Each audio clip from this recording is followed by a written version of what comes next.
पक्का? चलिए, तो हम लोगों ने कल न्यूक्लियस के बारे में थोड़ी सी चर्चा की थी। न्यूक्लियस से ज़्यादा हम लोगों ने फोकस किया था अपने डीएनए पे। किस पे फोकस किया था? डीएनए। अच्छा, डीएनए का full form deoxyribo nucleic acid और आरएनए का full form ribo nucleic acid. ठीक है, आरएनए जो होता है वो लेस स्टेबल होता है और डीएनए जो होता है वो मोर स्टेबल होता है। समझ में आया? डीएनए जो होता है मोर स्टेबल होता है। डीएनए क्या करता है? अपने जेनेटिक इंफॉर्मेशन को स्टोर करता है। आरएनए जो होता है कैरी फॉरवर्ड करता है। ठीक है, तो बेसिकली क्या है, अब ये डीएनए जो होता है वो सेल के अंदर, सेल में न्यूक्लियस के अंदर डीएनए होता है। सेल में न्यूक्लियस के अंदर डीएनए होता है।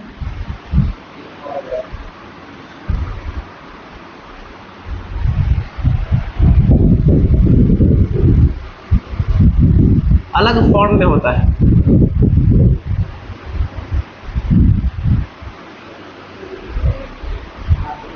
सर ये अलग फॉर्म क्या है? बेसिकली फॉर्म का मतलब होता है डीएनए के अलग अलग कंडीशन, सेल की अलग अलग कंडीशन पे डीएनए का अलग अलग शेप होता है। जैसे मान लीजिए कि सेल क्या कर रहा है? सेल डिवाइड कर रहा है। क्या कर रहा है? सेल डिवाइड करने की कंडीशन में, सेल डिवाइड करने की कंडीशन में है। Cell is in the dividing condition, cell divide करने की कंडीशन में है। तो उस टाइम जो होगा सेल डिवाइड करने की कंडीशन में डीएनए जो होगा, DNA appears in form of chromosome. किस फॉर्म में होगा? क्रोमोसोम की फॉर्म में होगा। अच्छा, क्या क्रोमोसोम हमें पूरी जिंदगी दिखता है? नहीं। सेल के अंदर न्यूक्लियस में हमेशा क्रोमोसोम नहीं दिखता है। डीएनए क्रोमोसोम के फॉर्म में तब रहता है जब वो सेल किस फेज में होता है? डिवाइड करने के फेज में होता है। बात समझ में है? क्या क्रोमोसोम हमें 24 घंटा दिखता है सेल के अंदर? नहीं, हमेशा नहीं दिखता है। ये उसी स्टेट में, उसी कंडीशन में दिखता है जब वो सेल डिवाइड करने की कंडीशन में पहुंचता है। समझ में? अब देखिए, एक तो सेल डिवाइड कर रहा है, दूसरी कंडीशन कि सेल नॉर्मली है। ये पहली कंडीशन है।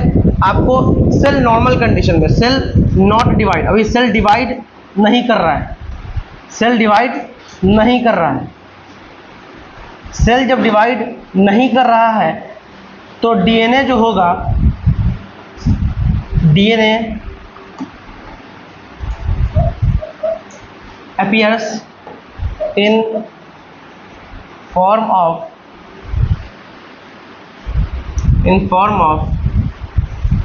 क्रोमैटिन। किसके फॉर्म में होगा? क्रोमैटिन। किसके फॉर्म में? क्रोमैटिन। सर ये क्रोमैटिन क्या होता है? Chromatin is nothing but thread like structure. Thread like structure. Chromatin क्या है? थ्रेड लाइक स्ट्रक्चर है, धागे के जैसा स्ट्रक्चर है। धागे के जैसा स्ट्रक्चर है। उस स्ट्रक्चर में कौन अपेयर होता है? डीएनए अपेयर होता है। कब? जब सेल डिवाइड कर रहा होता है या नहीं डिवाइड कर रहा होता है? नहीं कर रहा होता है। या फिर यहां पर मैं बोल सकता हूं सेल अपने नॉर्मल स्टेट में है, यानी डिवाइड वो नहीं कर रहा है। तो जब सेल डिवाइड नहीं कर रहा होता है तो क्या डीएनए के जैसा दिखता है? नहीं, डीएनए दिखता है क्रोमैटिन के जैसा। कैसा दिखता है? क्रोमैटिन के जैसा। कैसा दिखता है? क्रोमैटिन के जैसा। ठीक है,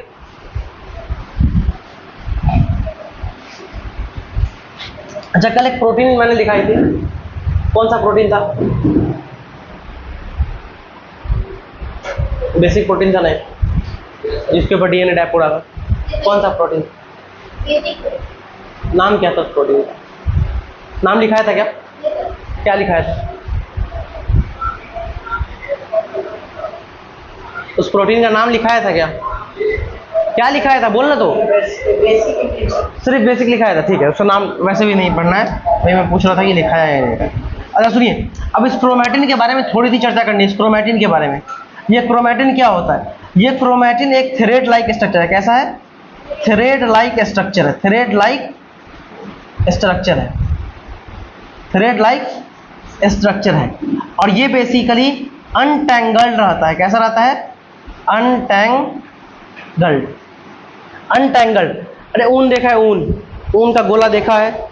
ऊन का गोला पूरी तरीके से अरेंज रहता है। उसको आप एक साइड से खोलिए, वो बड़े प्यार से खुलता चला जाता है। लेकिन अगर मैं उसको उलझा दूं, उसको उलझा दूं तो जैसी वो कंडीशन उलझने के बाद बन जाती है, जस्ट क्रोमेटिन वैसा ही होता है। समझ में है? न्यूक्लियस है, जैसे मान लीजिए ये अपना न्यूक्लियस है, ये अपना सेल है, इसके अंदर ये अपना न्यूक्लियस है।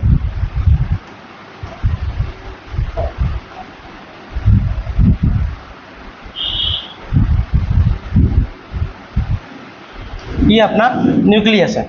इस न्यूक्लियस के अंदर अगर मैं बात करूं कि इस न्यूक्लियस के अंदर क्रोमेटिन जो होगी, बहुत मोटा नहीं बना दिया, क्रोमेटिन तो बहुत पतला होता है भाई। क्रोमेटिन इस तरीके से उलझा हुआ है, ऐसे रखा हुआ है, ये क्रोमेटिन है। क्या ये क्रोमेटिन है। इसका नाम क्या बोलेंगे हम? क्रोमेटिन। इसका नाम क्या बोलेंगे? क्रोमेटिन। तो क्रोमेटिन कैसे फॉर्म में रहता है? अनटैंगल्ड फॉर्म में रहता है। कैसे रहता है? अनटैंगल्ड।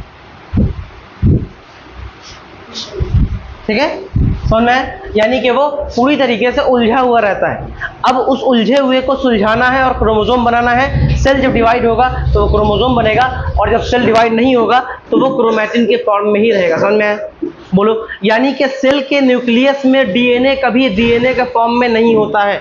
डीएनए कभी डीएनए के फॉर्म में नहीं होता है। अगर सेल डिवाइड कर रहा है तो डीएनए किस फॉर्म में होता है? क्रोमोसोम की फॉर्म में। अगर सेल डिवाइड नहीं कर रहा है तो डीएनए किस फॉर्म में है? क्रोमेटिन की फॉर्म में। समझ में है? बोलिए, समझ में आना? तो यानी कि डीएनए कभी अपने डीएनए के फॉर्म में नहीं रहता है किसी भी कंडीशन में। न्यूक्लियस अगर सेल डिवाइड कर रहा है तो न्यूक्लियस भी डिवाइड करेगा, तो सेल डीएनए अपीयर होगा कैसे? क्रोमोसोम के जैसा। और अगर सेल डिवाइड नहीं कर रहा है तो वो होगा क्रोमेटिन। क्रोमेटिन क्या होता है? तो धागे लाइक स्ट्रक्चर होता है और अनटैंगल्ड कंडीशन रहती है, मतलब उलझा हुआ रहता है। ठीक है, चलिए नोट कीजिएगा। ये इसको लिखने की जरूरत नहीं है, सीधा ये पॉइंट लिखेंगे, सीधा यहां से पॉइंट लिखेंगे।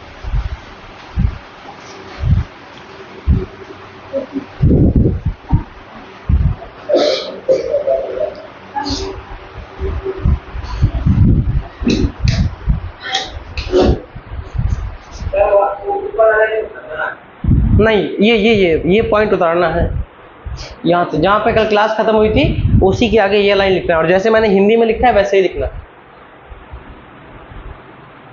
क्योंकि ये बातें समझने की, रटने की नहीं है। कष्ट उठा रहे हो लेकिन आगे ना आएंगे, मतलब आगे गर्मी लगता है, पीछे ओला बरस रहा है।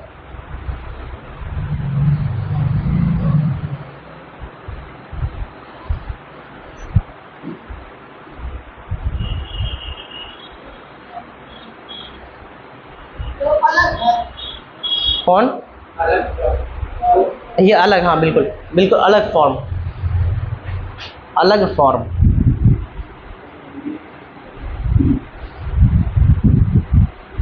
अलग फॉर्म। जब सेल डिवाइड होता है तो DNA exist in the form of chromosome.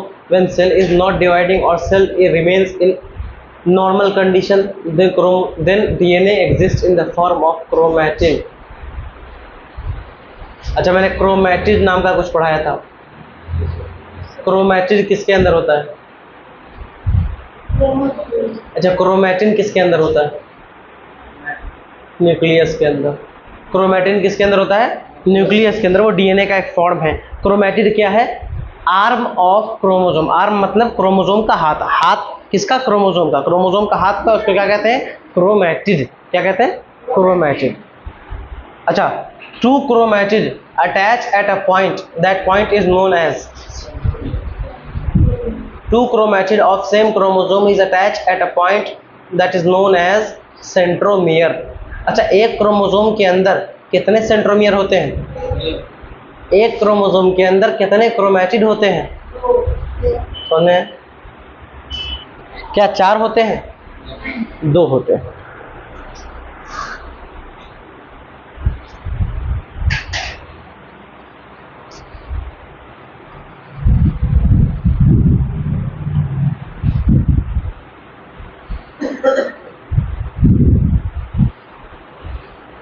लिख लिया?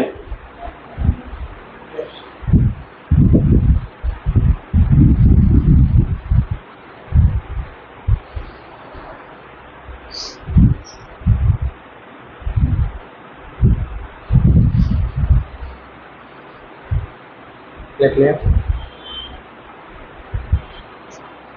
लास्ट बेंच दिख रहा है भाई, दिख रहा है।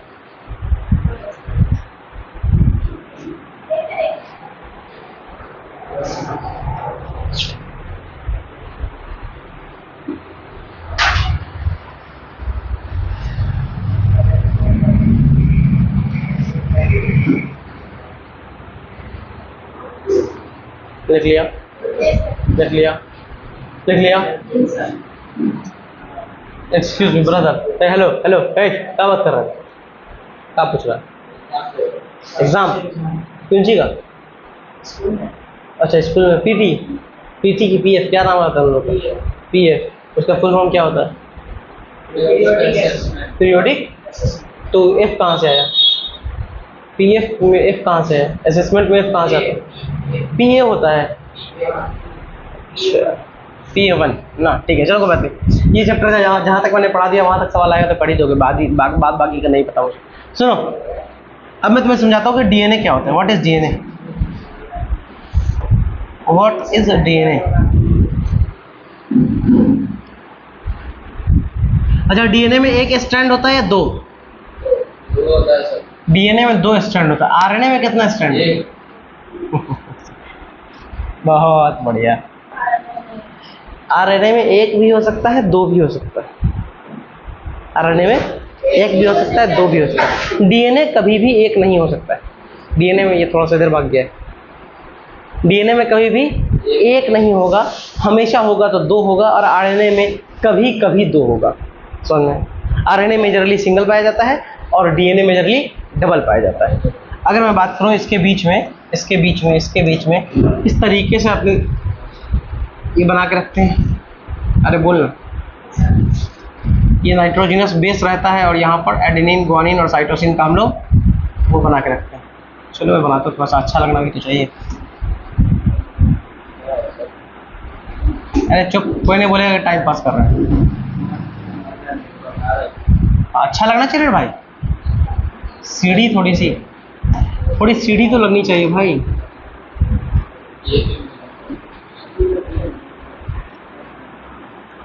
चलो देखो, ये अपना डीएनए है। क्या ये डीएनए है? ये पूरा डीएनए है। क्या है? यानी ये यहां से लेकर यहां तक को क्या बोलेंगे? डीएनए, जो कि कैरी कर रही है जेनेटिक इंफॉर्मेशन, जेनेटिक इंफॉर्मेशन। लेकिन डीएनए में कुछ ही पार्ट ऐसा होता है जो सही में जेनेटिक इंफॉर्मेशन को कैरी करता है। समझ में? पूरा डीएनए यानी 2.2 मीटर लंबा डीएनए, क्या वो पूरा डीएनए जेनेटिक इंफॉर्मेशन को कैरी करता है? जी नहीं। उस 2.2 मीटर में कुछ पार्ट ऐसा होता है जो जेनेटिक इंफॉर्मेशन को कैरी करता है, कुछ जो होता है वो वेस्ट को कैरी करता है, जो जेनेटिक इंफॉर्मेशन सही नहीं होती है उसको कैरी करता है। समझ में? तो यानी कि मान लीजिए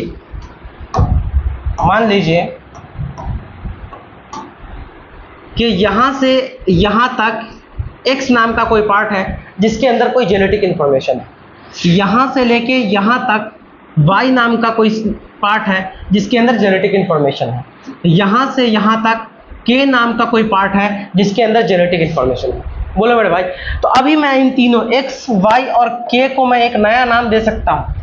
X, Y and K are gene. क्या है ये? जीन। X, Y और K क्या है? क्या पूरा डीएनए जीन होता है?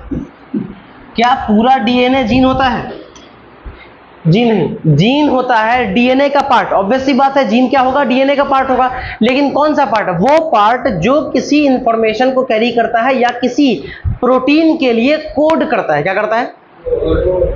क्या होता है बेसिकली, जैसे हमारी बॉडी ने ये अब आपने देखा कि हर लाइफ जिंदगी की एक मैं बेसिक बात बताता हूँ जेनेटिक्स की। दुनिया की सारी life male gamete, female gamete और मेल गैमीट के फ्यूजन से एक जाइगोट बनता है, जो आपने 8th क्लास में पढ़ा होगा, और यहाँ से पूरी एक लाइफ तैयार होती है। अरे बोल बड़ा भाई, दुनिया में जितनी भी लाइफ है वो एक सिंगल सेल से शुरू हुई है।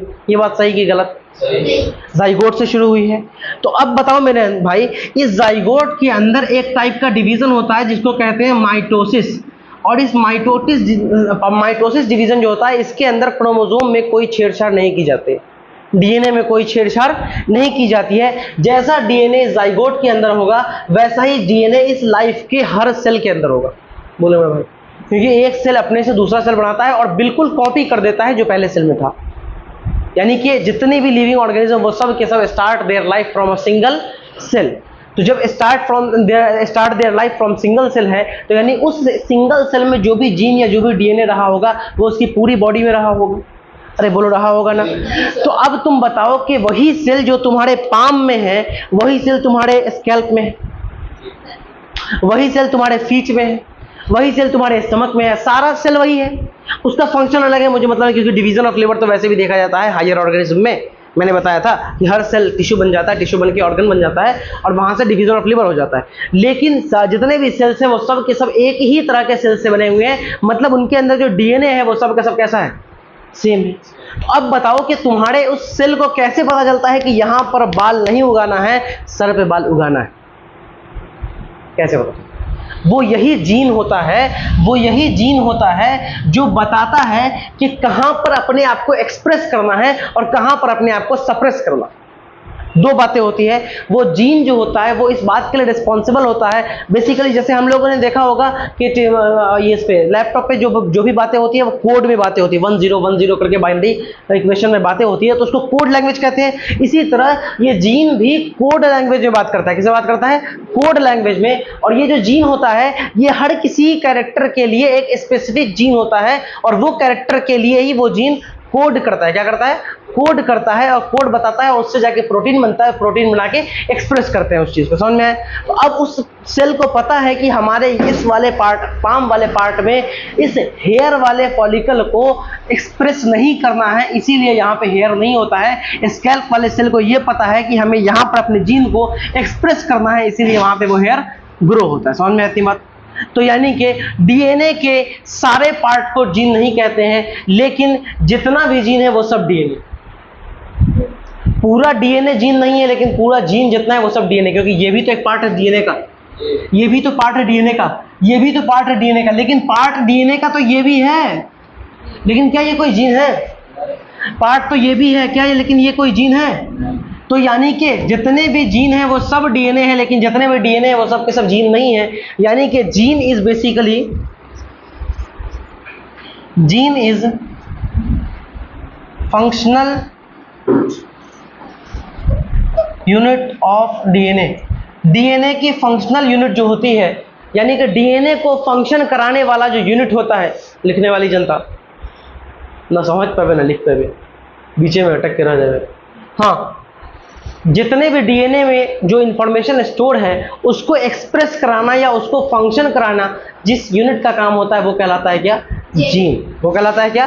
जीन। यानी कि मैं ये कह सकता हूं कि दुनिया में जितनी भी जीन है वो सब की सब all genes are part of DNA, part of DNA. लेकिन यहीं पे मैं ये नहीं कह सकता हूं all DNA part are gene. इसमें से पहली लाइन सही है, दूसरी लाइन गलत है। ये लाइन गलत है और ये लाइन सही है। बोलो मेरे भाई। यानी कि जीन जो होता है वो फंक्शनल यूनिट होता है किसका? डीएनए का। उस डीएनए में कोई पर्टिकुलर पार्ट होगा जो किसी चीज के लिए एक्सप्रेस करेगा, किसी चीज के कैरेक्टर को होल्ड करके रखा होगा, वो अपने कैरेक्टर को बाद में एक्सप्रेस करेगा। बेसिकली कैसे एक्सप्रेस करता है? तो एक्सप्रेस इस तरीके से करता है, मान लीजिए कि ये अपना कोई पार्ट है डीएनए का, ये कोई पार्ट है डीएनए का, ठीक है। इसमें से यहां तक का एक्स नाम का कोई पार्ट है और यहां पर एक्स जीन है। क्या ये? एक्स जीन है। अब इस एक्स जीन ने क्या किया? इस एक्स जीन ने कोड किया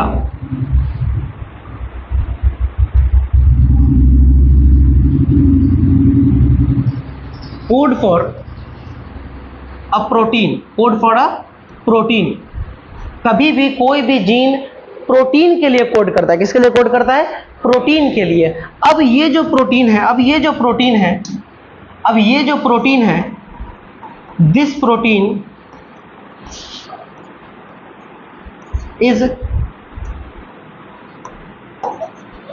is responsible for express और सप्रेस ऑफ कैरेक्टर। यानी कि अपने पास जो भी जीन था, एक्स नाम का जीन था, मुझे नहीं पता वो किस जीन की बात कर रहा है, वो जीन है, वो कोड करेगा किसी प्रोटीन के लिए। अब वो प्रोटीन या तो उस कैरेक्टर को सप्रेस करेगा या एक्सप्रेस करेगा। समझ में है?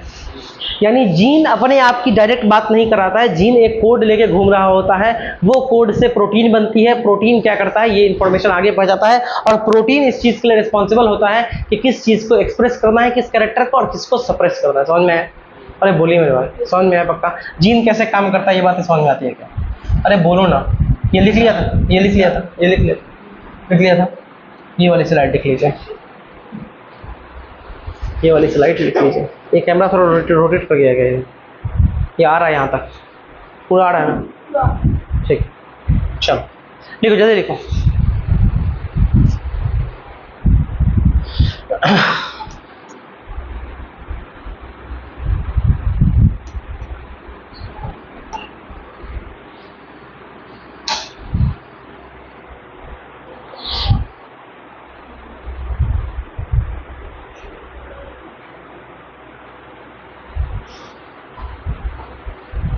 डीएनए का वो पार्ट जो किसी प्रोटीन के लिए कोड करता है उसको क्या कहते हैं? डीएनए का वो पार्ट जो किसी प्रोटीन के लिए कोड करते हैं उसे क्या कहते हैं? जीन। जब सब लिख लीजिएगा, कॉपी के ऊपर खाली जगह होगी, ऊपर ऐसे हिंदी में लिखिएगा, डीएनए का जो पार्ट प्रोटीन के लिए कोड करता है वो जीन कहलाता है। पहले लिख लीजिए पूरा, इसके आगे भी है वो भी लिख लेंगे, उसके बाद ही लिखेंगे वो।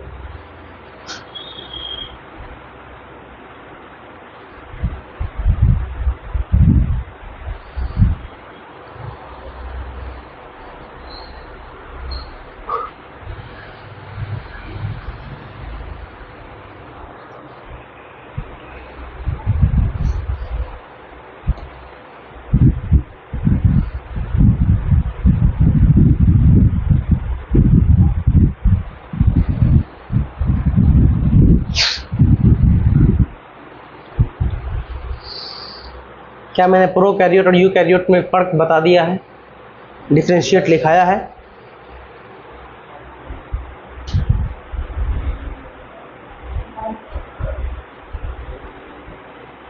देख लिया? बहुत तेज लिख लेते हो जी तुम। देख लिया? देख लिया? देख लिया? देख लिया?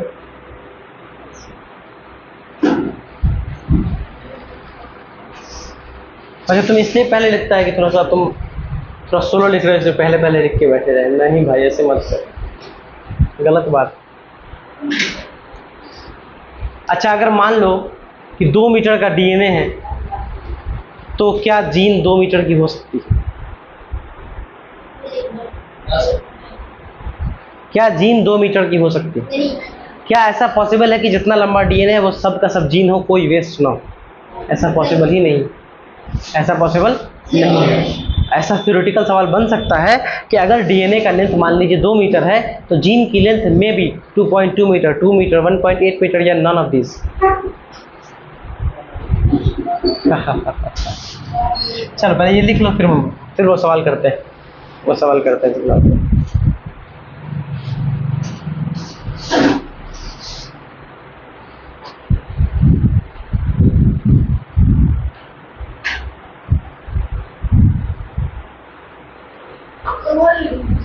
क्या हुआ? यस, ये दोनों लिखना है, और जैसे टिक लगा हुआ है टिक भी लगाना है, क्रॉस लगा है क्रॉस भी लगाना है। वो पता होना चाहिए क्रॉस क्यों है। क्रॉस अगर नहीं समझ में आ रहा है तो यहाँ पर हिंदी में लिख ले भाई कि क्यों गलत है। उतनी बात मैं नहीं लिखूंगा, खिचड़ी बन जाएगी। आप आराम से वहाँ पर लिख लीजिए कि वो क्यों गलत है।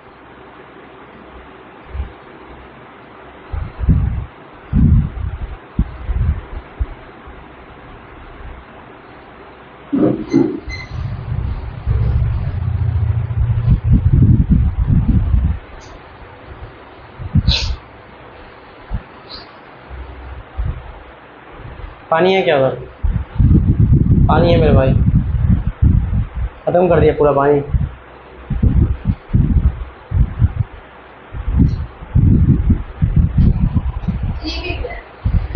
छोड़ दे भाई, रहने दे क्या। हाँ हाँ बिल्कुल, ये लिखा है ना, इसमें एक्स जीन है वो अब ये जीन क्या करेगा, जीन कोड करेगा। जीन कोड करेगा किसके लिए? प्रोटीन के लिए। अब वो प्रोटीन एक्सप्रेस करेगी कैरेक्टर को या फिर सप्रेस करेगी उस कैरेक्टर को। हाँ बोलिए ना भाई।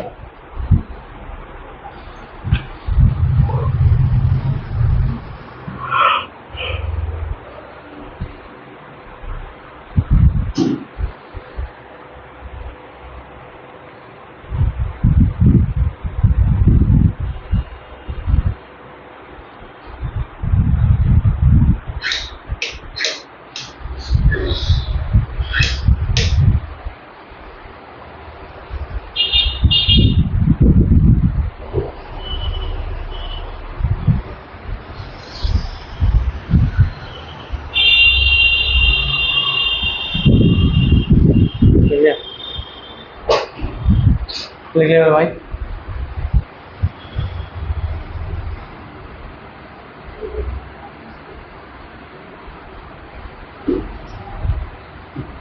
हो गया, आगे बढ़ो।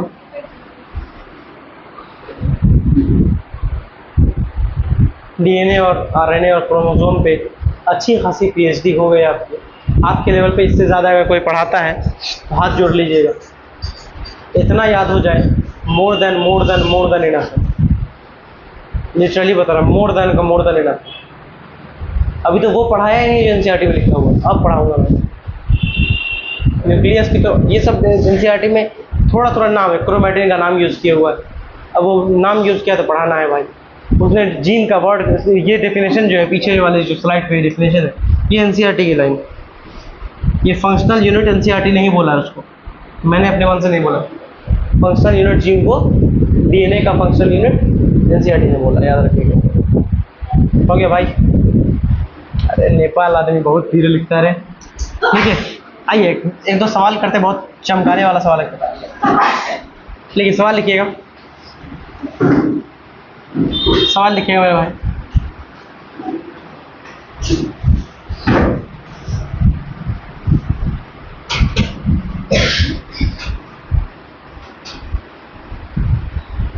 Oh sorry.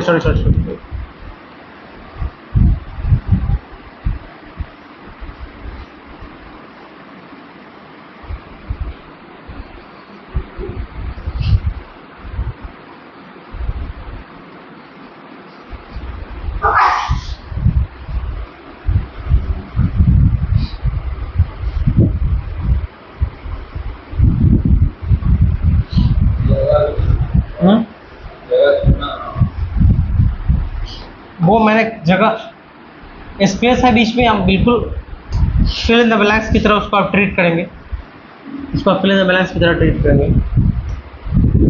इसको आप फिल इन द ब्लैंक्स की तरह ट्रीट करेंगे।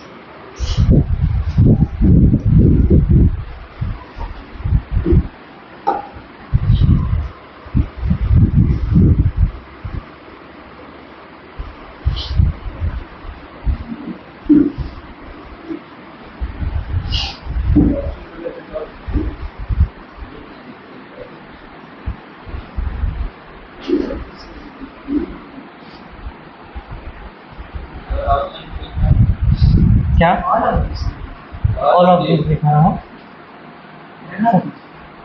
मैं ऑल ऑफ दिस अभी ऑप्शन चेंज कर दिया, तो उसको कौन सी बड़ी है? ऑप्शन चेंज करने में कौन सा तुम हमारा मुंह देख रहा है गधा? ऑप्शन तो अपने हाथ में भाई।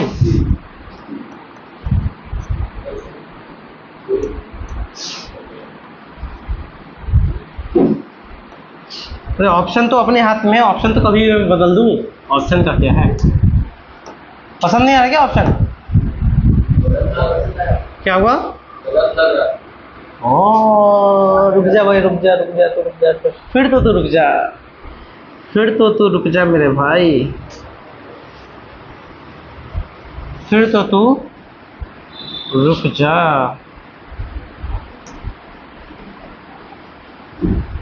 एक मिनट, थोड़ा सा गलत हो गया। फिर तो तू रुक जा मेरे भाई, प्लीज रुक जा। हाँ बिल्कुल, रुक रुक रुक। अगला सवाल लिख जब तक, अगला सवाल जब तक लिखिए।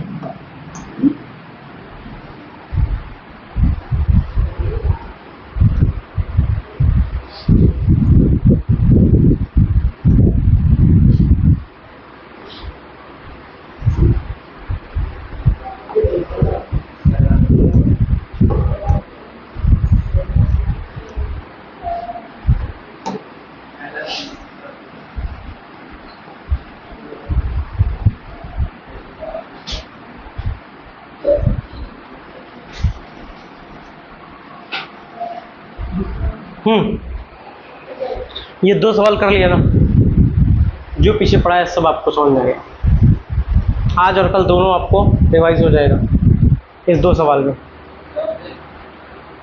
क्या हुआ? रुकना, पहले लिख लेते सबको सवाल भाई, रुकना। इधर लिख रहा है ना दो चार बच्चा यार, काहे तो उसको परेशान कर रहा है। वो जवाब देगा तो समझाइए सर, पहले तू उसका जवाब तो सुन।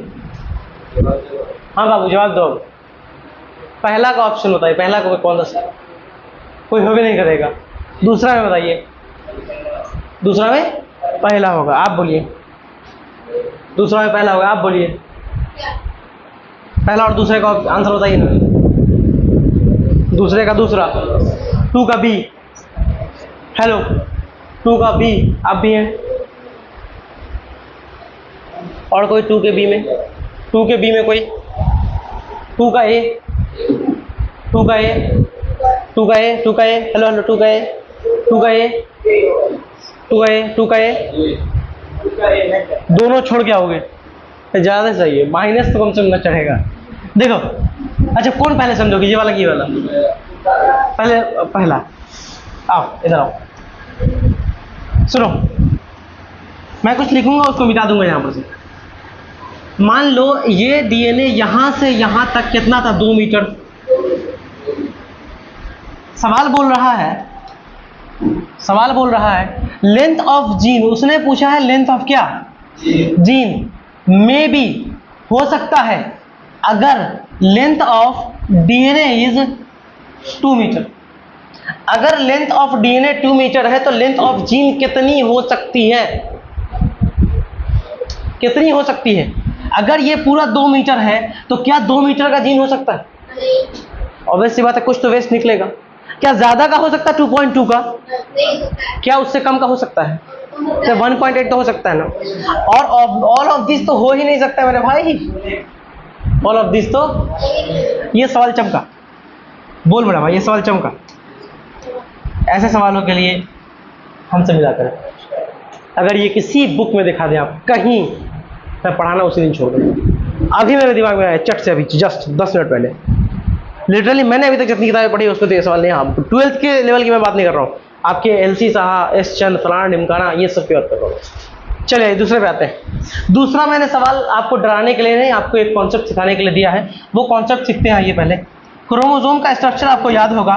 क्रोमोसोम का स्ट्रक्चर एक इस तरीके से, एक क्रोमेटिड था। एक क्रोमेटिड इस तरह यहाँ पर जो मिलते थे इसको सेंट्रोमियर कहते थे। ये दो अलग अलग क्रोमेटिड से मिलने वाला एक स्ट्रक्चर जो एक्स शेप का है, not x chromosome, x shape का है, उसको कहते थे हम लोग क्या? क्रोमोसोम। एक क्रोमोसोम में 2 क्रोमेटिड हो सकता था। अच्छा बताइए, ये एक क्रोमेटिड ये रहा, एक क्रोमेटिड ये रहा। अब मैं इसी क्रोमोसोम को बनाना चाहता हूँ। इधर व्हाइट वाले क्रोमेटिड को इधर कर दिया मैंने, और रेड वाले क्रोमेटिड को मैंने इधर कर दिया। ये फोटो भी बिल्कुल सही। क्रोमेटिड क्रॉस हो सकती है, क्रोमेटिड एक संग भी हो सकती है। क्रोमेटिड इधर से इधर भी क्रॉस हो सकती है, क्रोमेटिड एक संग भी हो सकती है। बोलिए मेरे भाई, बोलिए। लेकिन क्या ऐसा हो सकता है कि एक रेड हो, दूसरा व्हाइट हो, तीसरा ब्लू हो, चौथा पिंक हो? 4 क्रोमेटिड तो एक क्रोमोसोम में नहीं हो सकता है। यानी कि 2 क्रोमेटिड की कहानी होगी। दोनों क्रोमेटिड एक साथ हो सकता है, दोनों क्रोमेटिड दोनों को क्रॉस कर सकता है। तो आइए पीछे वाले सवाल में, which structure of chromosome is most correct? Which is most correct?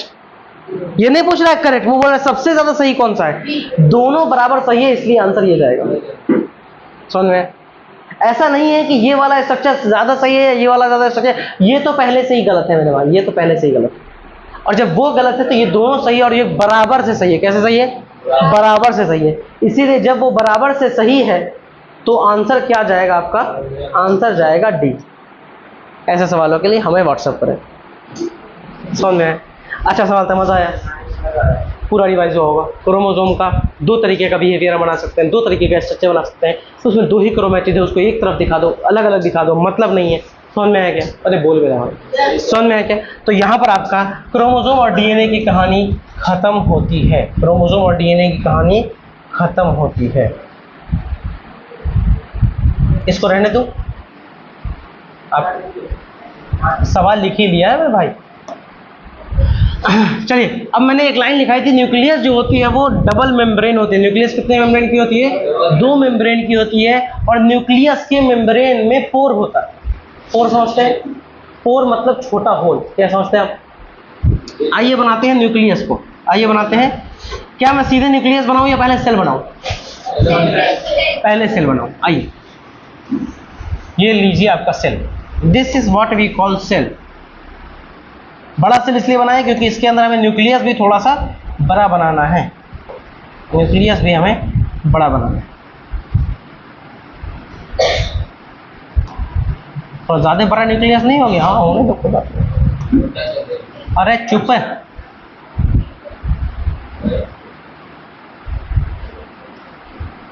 देखा कैसे छोटा हो गया? बोल ना, टेक्नोलॉजिया सुना है? टेक्नोलॉजिया, यही होता है टेक्नोलॉजिया। इसी को कहते हैं टेक्नोलॉजिया। ये सब बोर्ड पे करने में मज़ा नहीं आता था, यहाँ मज़ा आ रहा है। जितने बच्चे हमको स्कूल वाले देख रहे होंगे ना, मज़ा आ रहा होगा उन लोग को कि सर थोड़ा सा जो है ना वो हो गए, मॉडर्न हो गए, है ना? ऑब्वियस सी बात, उनको मज़ा आ रहा होगा, सर थोड़ा सा मॉडर्न हो गए। अभी थोड़ा ज़्यादा मोटा नहीं हो गया है क्या सर? अगर पेपर में आया तो क्या सर हम जैसा बना, आप जैसा बनाने वैसे ही बनाएंगे? जी, मैं जैसा बना रहा हूँ वैसे ही बनाएंगे, मैं जैसा बना रहा हूँ वैसे ही बनाएंगे। क्या सर पेपर में न्यूक्लियस का फोटो आ सकता है? आ सकता है। तो क्या सर आप जैसा बना रहे हैं वैसा ही बनाएंगे? बिल्कुल वैसा ही बनाएंगे।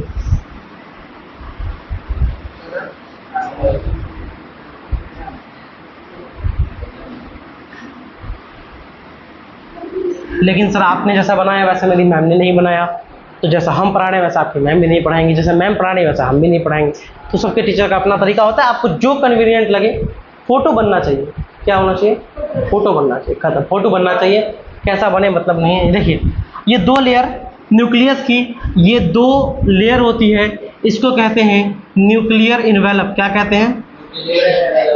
Nuclear envelope. कभी इन्वेलप में कुछ दिया है किसी को? अरे भाई शादी ब्याह की बात कर रहा हूँ, तुम गलत सोच रहे हो। अरे तुमको मिला तो नहीं होगा, अभी मिलने की उम्र तो नहीं है। दिया होगा पक्का, शादी ब्याह में दिया। इन्वेलप, इन्वेलप मतलब होता है एक ऐसा पेपर जिसके अंदर वो चीज़ रखी है। बिल्कुल, ये अपना न्यूक्लियस को इन्वेलप करने की बातें हैं, तो न्यूक्लियर इन्वेलप हो गया।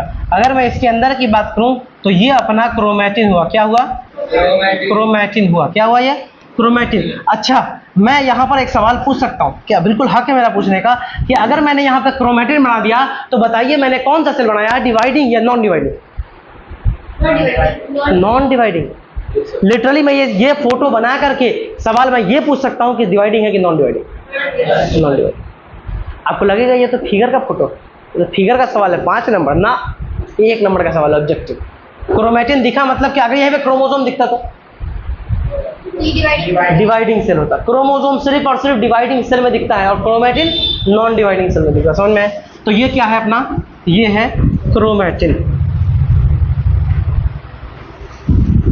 इसका नाम बोलते हैं न्यूक्लियर पोर। क्या बोलते हैं इसको?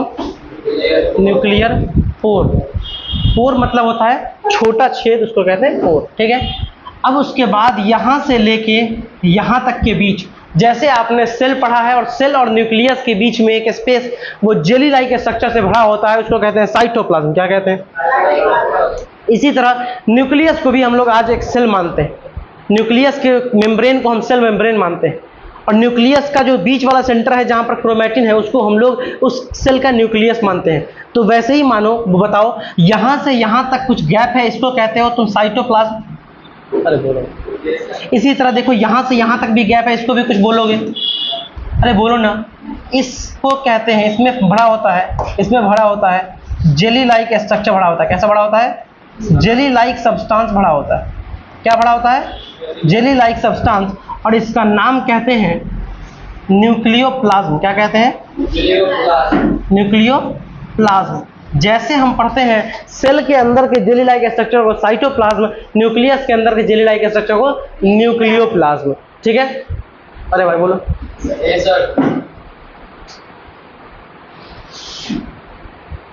एक और चीज होता है इसके अंदर, न्यूक्लियोलस होता है। न्यूक्लियोलस होता है, तुम्हारे मैम ने पढ़ा है न्यूक्लियोलस। न्यूक्लियोलस एक ऐसा पार्ट होता है जहां पे आरएनए का सिंथेसिस बहुत ज्यादा होता है। अगर न्यूक्लियस के किसी एक पार्ट में, न्यूक्लियस के किसी एक पार्ट में आरएनए का, जैसे मान लो कि यहाँ पर, जैसे मान लो कि इस वाले पार्ट में, नहीं ये तो सेम कलर हो जाएगा, कलर थोड़ा सा डिफरेंस होगा। मान लो ये वाले पार्ट में, ये वाले पार्ट में आरएनए बहुत ज़्यादा बना है, आरएनए फॉर्म मोर। इंग्लिश थोड़ी खराब है, इग्नोर करना। यहाँ पे आरएनए ज़्यादा बन रहा है। क्या बन रहा है? आरएनए बन रहा है ज़्यादा। जब आरएनए ज़्यादा बन रहा है तो यहाँ पर ऑब्वियस सी बात है प्रोटीन ज़्यादा बनेगी, प्रोटीन ज़्यादा बनेगी। और इस पार्ट का नाम होता है न्यूक्लियोलस। क्या होता है? न्यूक्लियोलस। वो पार्ट न्यूक्लियस का जहां पर आरएनए या प्रोटीन का सिंथेसिस ज्यादा होता है, उस पार्ट ऑफ न्यूक्लियस को बोलते हैं न्यूक्लियोलस। क्या बोलते हैं? न्यूक्लियोलस। क्या सर ऐसा पॉसिबल है कि कोई न्यूक्लियस एक से ज्यादा न्यूक्लियोलस रखे? हाँ, ऐसा हो सकता है कि एक न्यूक्लियस के अंदर एक से ज्यादा ऐसी जगह दिखे जहां पे प्रोटीन का सिंथेसिस चल रहा है। यानी कि न्यूक्लियोलस का नंबर एक भी हो सकता है और एक से ज्यादा भी हो सकता है। यानी कि न्यूक्लियस में बी वन और मोर देन वन, में बी वन और मोर, में बी वन और मोर। एक भी हो सकता है और एक से ज्यादा भी हो सकता है। सुन में अपनी दुनिया में कुछ ऐसे भी सेल्स होते हैं, अपनी दुनिया में कुछ ऐसे भी, अरे भाई बहुत क्या हो गया ये, यहाँ से अपनी दुनिया में कुछ ऐसे भी सेल्स होते हैं जिनकी कहानी ऐसी होती है कि उनके अंदर न्यूक्लियस एब्सेंट होता है। Some cell without nucleus. कुछ ऐसे सेल्स भी होते हैं जिनमें न्यूक्लियस नहीं होता है। और इनमें सबसे पहला नंबर आता है आपके आरबीसी का। क्या नाम बताया इसका? Red blood cell. दूसरा नाम आता है सीव सेल। सर ये हमें पढ़ना है? जी पढ़ना है। जब मैं पैरेन्काइमा पढ़ा रहा हूँगा, जब मैं फ्लोएम पढ़ा रहा हूँगा, तो वहाँ पे मैं सीव सेल का नाम लूँगा और सीव ट्यूब बताऊँगा फ्लोएम के अंदर, उसमें भी न्यूक्लियस नहीं होता है। तो ये दो आपके सिलेबस में हैं जिसके अंदर न्यूक्लियस की मौजूदगी नहीं होती है। यानी कि ये दो सेल और भी होते हैं, उससे तुझे क्या मतलब? तेरे सिलेबस में जितना उतना मैं बता रहा हूँ यार, मुझे उतना ही आता है जितना तुझे चाहिए। काय मेरे पीछे पड़ा हो भाई? नहीं आता ज़्यादा भाई, उतना ही आता जितना तुझे चाहिए। हाँ, दो टाइप सेल, दो ऐसा सेल जिसके पास न्यूक्लियस नहीं होता है, तो इसकी लाइफ कैसे कंट्रोल होती है? दूसरे करते हैं। आरबीसी की लाइफ तो छोटी सी होती है, 120 दिन, 4 महीने की कहानी है। और सीव सेल का कंट्रोल कोई किसी और के हाथ में होता है, पूरी लाइफ उसको कंट्रोल करता है। न्यूक्लियस का काम बेसिकली कंट्रोल ही तो करना है, जेनेटिक इन्फॉर्मेशन कैरी प्रोवाइड करना है। तो सीव सेल का काम दूसरा कर लेता है। अच्छा, कॉपी के ऊपर लिखा मैंने जो बोला था? लिखना भाई। क्या बोले थे उस समय? भूल गए क्या बोला है? डीएनए का वो पार्ट, डीएनए का वो पार्ट कॉपी के ऊपर लिखेंगे, डीएनए का वो पार्ट जो प्रोटीन कोड करता है, प्रोटीन कोड करता है। देखिए यहाँ पे स्पेलिंग थोड़ा सा अगर आपको मिस्टेक लगे तो आप ज़रूर मुझे पकड़ सकते हैं। करता है क्या हुआ? क्या है, व्हाट्सएप नहीं चलाता है रे? झूठ बोलने मेरे साथ तो सारी दुनिया का झूठ ना सर के पास ही ले आओ तुम। क्या कह रहे हो सर जी, थोड़ा सा झूठ हमारा पकड़ लीजिए, पाप कटेगा पाप। चलिए ये बात कॉपी के ऊपर लिख लीजिए। डीएनए का वो पार्ट, इसको हिंदी में लिख सकता है तो भाई इतना काहे मेरे टॉर्चर करता है तो। डीएनए का वो पार्ट जो प्रोटीन, ये क्या लिखा हुआ है, प्रोटीन प्रोटीन प्रोटीन, जो प्रोटीन को कोड करता है वो जीन कहलाता है। समझ में आया? चलिए अगले पन्ने के कॉपी के ऊपर, अगले पन्ने के ऊपर, अगले पन्ने के ऊपर सम सेल विदाउट न्यूक्लियस। अगर उस पन्ने में कुछ नहीं लिखा है फिर भी लिखो, कभी ना कभी तो लिखोगे उस पन्ने में। Some cell without nucleus,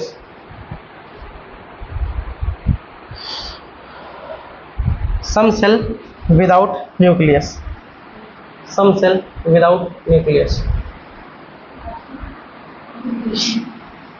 some cell without nucleus. देख लिया, देख लिया, छोटा कर दो।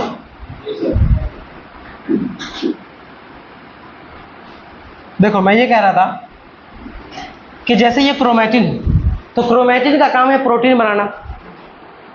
क्रोमैटिन तो जीन है ना भाई, एक तरह का, सॉरी डीएनए है ना, और डीएनए के अंदर जीन होता है, तो जो भी जीन वाला पार्ट है वो प्रोटीन बनाएगा ना। तो प्रोटीन जब बनाएगा, मान लो यहाँ पर पी नाम की कोई प्रोटीन बनी, तो वो इसी न्यूक्लियर पोर होकर के बाहर चली गई। बोल, न्यूक्लियर पोर का काम क्या है? न्यूक्लियस के अंदर जो चीज़ बनी है उसको बाहर भेज दीजिए, या अगर बाहर से कोई चीज़ एक्स नाम का सब्सटेंस है वो न्यूक्लियस के अंदर चाहिए, उसको न्यूक्लियस के अंदर कर दीजिए। यानी कि न्यूक्लियर पोर क्या करता है? सब्सटेंस का ट्रांसपोर्ट करता है। न्यूक्लियर पोर क्या करता है? Transport of substance. न्यूक्लियस पोर क्या करता है? सब्सटेंस का ट्रांसपोर्ट करता है। चलिए लिख लीजिए फटाफट, पूरे को खत्म कीजिए लिख कर। यस, ये लिख लीजिए, या तो आप सिर्फ न्यूक्लियस बनाइए या सेल बना करके न्यूक्लियस बनाइए। खराब बनेगा तो सेल मत बना, सीधे न्यूक्लियस बनाना भाई, ये भी खराब बनेगा। तुम्हारी कॉपी में जो नोट्स में लिखा हुआ है ना, तो इससे भी खराब देखा है मैंने। अच्छे से बनाओ, अच्छे से बनाओ प्लीज। बायो में फिगर पे थोड़ा सा ध्यान दो यार, समझो, बायो में फिगर पे ध्यान दिया जाता है। कभी भी पूछ सकते क्या हुआ, गोल ही नहीं बना, कोई बात नहीं। देखो फिगर बनाने का ये मतलब थोड़ी ना है कि गोल बनाना है या वो बनाना है जो बना हुआ है, नहीं। फिगर बनाने का मतलब ये होता है कि उस फिगर में जो भी चीजें आपको मालूम है वो सही से इंडिकेटेड होनी चाहिए। समझ में आया? अरे बोलो ना मेरे भाई, फिगर बनाने का ये मतलब नहीं होता है कि आप गोल बनाइए न्यूक्लियस को, नहीं, आप टेढ़ा बोकला बना दीजिए। आप कभी मेरे से हार्ट पढ़ेंगे ना, जब 10th क्लास में आइएगा तो हार्ट पढ़ेंगे, मैं स्क्वायर शेप का हार्ट पढ़ाता हूँ। मैं कभी हार्ट को हार्ट पढ़ाता ही नहीं, स्क्वायर शेप का हार्ट पढ़ाता हूँ, ताकि ये समझ में आ जाए कि कौन सी चीज़ कहाँ पर। आपको इंडिकेट करने आना चाहिए कौन सी चीज़ कहाँ पे। ये समझ में आना चाहिए कि न्यूक्लियर पोर क्या कर रहा है, ये समझ में आना चाहिए कि दो मेम्ब्रेन है बस। वो टेढ़ा हुआ, बुकला हुआ, सीधा हो गया, गोल हो गया, ओवल शेप बन गया, मतलब ही नहीं है।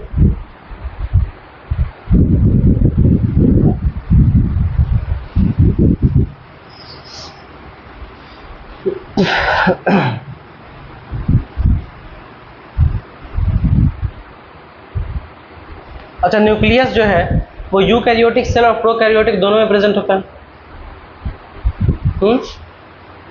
न्यूक्लियस प्रोकैरियोटिक में प्रेजेंट होता है या नहीं? यूकैरियोटिक में होता है सिर्फ। यानी कि अभी जो हम लोग न्यूक्लियस पढ़ रहे हैं वो किसका पढ़ रहे हैं, प्रोकैरियोटिक या यूकैरियोटिक का?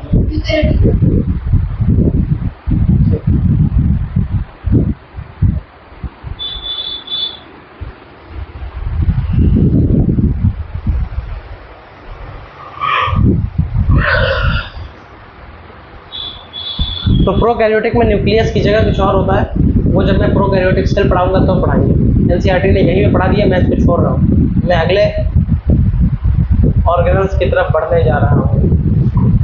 बोल रहा भाई, बोलना ठीक। तुम मेरे मोहल्ले में क्या कर रहा था रे? तुम्हारा घर वहीं पे है।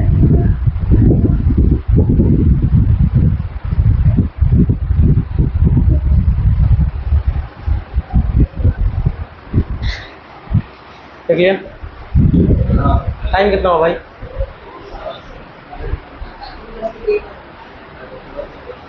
ये 7 मिनट है।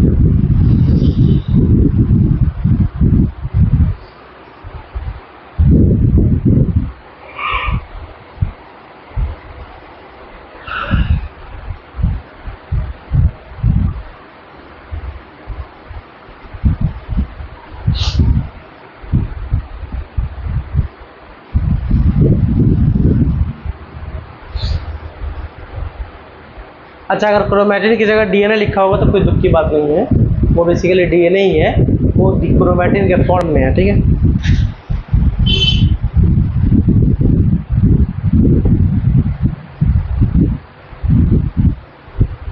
देख लिया?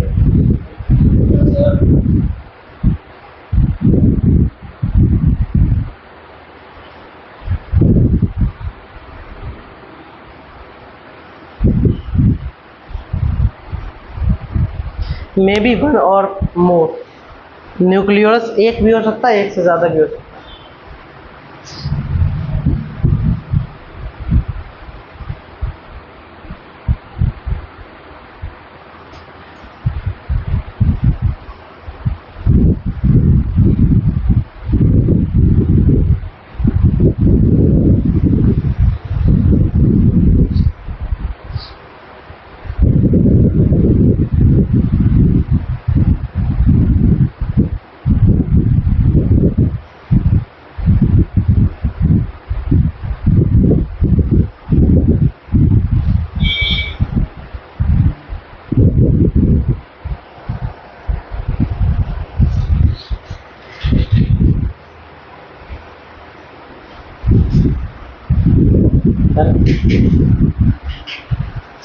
डन?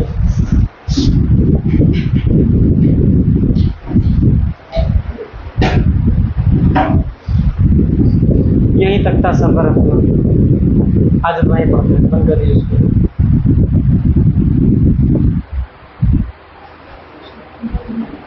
ऑफ कर देंगे भाई।